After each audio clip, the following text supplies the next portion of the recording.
Hi cellists, welcome to Royal Clarence, the music studio. We're going to start the Suzuki book today, and let's just cover a few things. I hope you're in tune. I will play my notes. A string, D string, G string,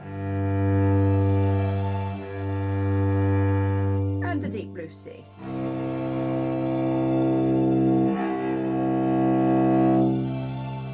If you're not in tune, stop this broadcast, and you can get an app. I use just a phone app. It's got some ads on it, but it's fine. I'll put the link in the description for you and on the website. Yeah, I mean, you'll really benefit from having an app. It's so easy, and if you're probably listening on a phone anyway to this. So in the background I have my string section from one of my robots, Vapor Punk, and they are playing D major, and it's you'll start hearing these around. I noticed they're using these on a lot of cheap TV programs. This is an automated thing on GarageBand. I can't believe people are actually using them as background music for programming. It's absurd. I mean, it's ridiculously repetitive, but it's very useful for us because it tells us the key, and the key we're working with today is D. We're not going to be using our left hand yet. We're just using our bow and our right hand. Okay, now let's just check that you've got your feet on the ground, that you've been fed and watered, and that you're letting all the stress go. Don't bring stress to the music room because it will affect your playing, and that's disappointing. So a few deep breaths.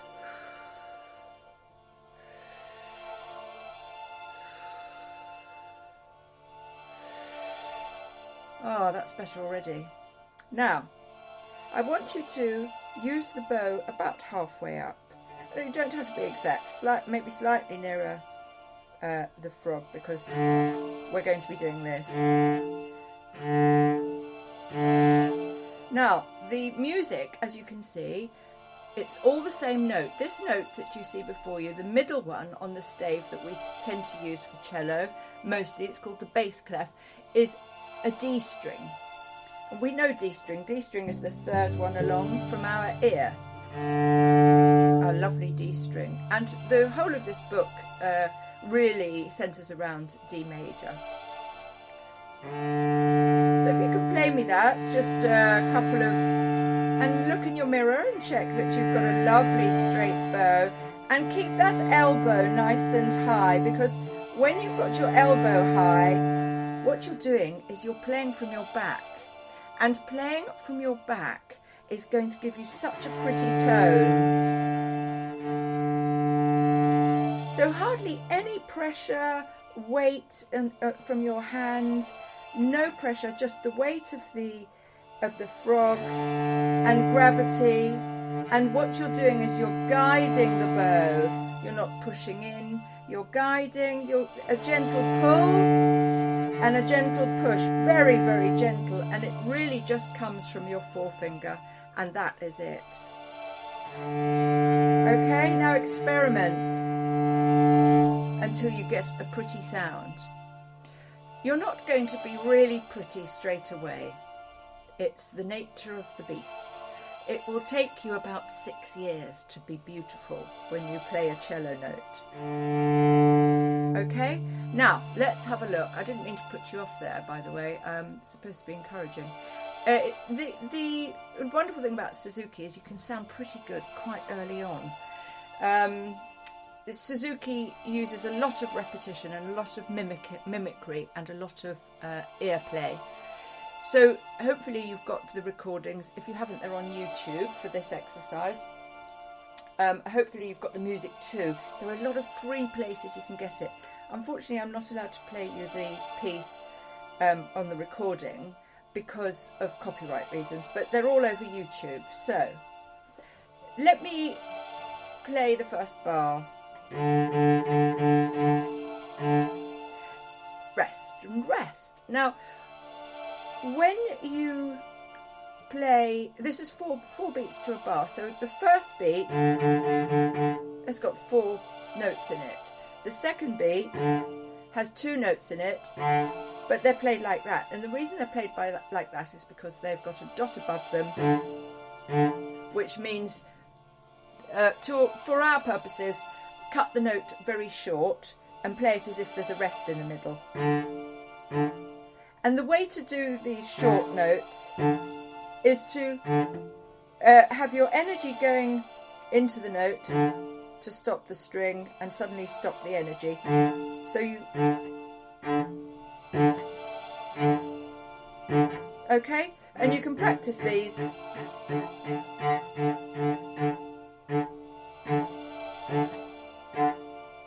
So that you really perfect your staccato. And the reason I really like this book actually is because it focuses on staccato nice and early. Because sometimes what happens with students is they don't do staccato for a long time and then it becomes really difficult. So this is excellent for that purpose. As for where would you be on the string, near the, quite close to the end of the fingerboard is best. I'm just looking to see where I am. When the string is not pressed or shortened with the left hand, this is the full length, this is the longest our string can be when we're not touching it with our left hand. It doesn't benefit from playing close to the bridge. When you are shortening the string, you gradually get nearer to the bridge to get a clearer sound. But for now, we're quite high up, okay? So, I'm going to play that first, I'll play a couple of bars.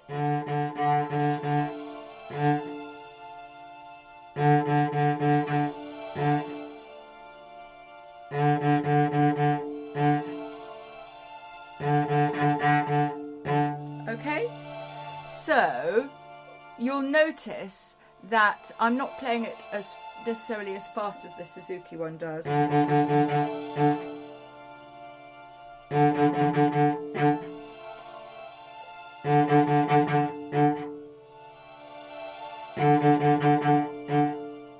Okay, now the next line, those 2 rests, I find it helpful if you echo in your head what you've just played, because those 2 rests are each both 1 count. So it's 1, 2, 3, 4. 1, 2, 3, 4. Do you see? So you're playing nothing for those last 2 beats. So it's sometimes helpful to play the echo of the last beat, da, da, or da, da, da, da, as you're counting those rests. People have lots of different tricks up their sleeve to keep their counting, correct. I'm going to turn off because that's confusing with the violins. I'll just keep the violas in the background there. What I'll do is at the end of this broadcast, I will just play a couple of minutes of this backing track for you to play over for your practice. Now the second line.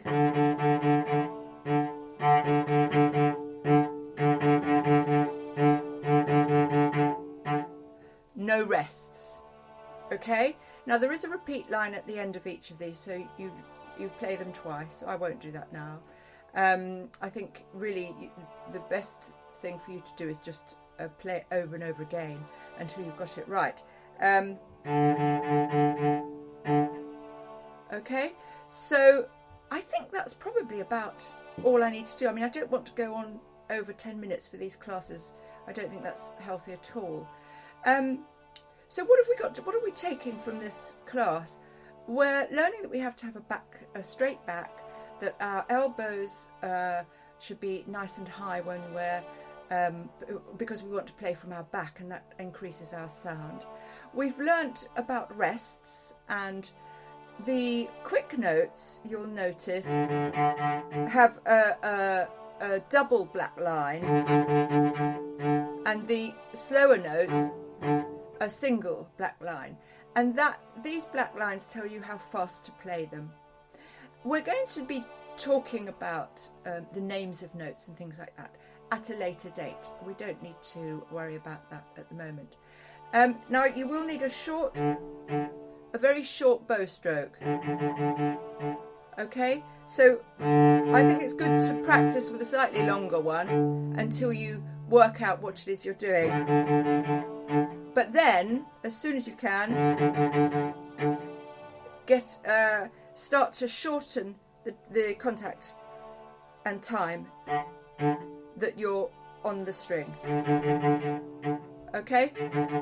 And because it's the short notes that are going to allow you to be quick. And if you find it easier to be nearer the frog, do that, because it all depends. When you're first learning the cello, sometimes it's easiest just to start from the middle of the bow, and the reason for that is because when you're in the middle, there isn't as much pushing or pulling or worrying about gravity as there is when you're nearer the frog. It's harder to keep the bow straight, so that it's much easier to start in the middle. But if you're comfortable a bit nearer the frog, that's absolutely fine too. If you practice at the tip, you'll probably find that quite difficult. But it's quite good, a good habit actually to get into, is practicing at different places on the bow, whilst keeping it straight and checking the mirror. Okay, so that's it. I'm going to play you this recording so that you've got that and you can play along. Let me turn it up a little.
Okay guys, I think that's probably enough. I hope so. I hope you enjoyed that class, and I'll be back tomorrow for the next exercise.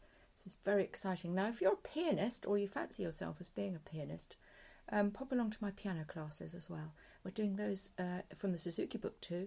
One a day keeps boredom at bay.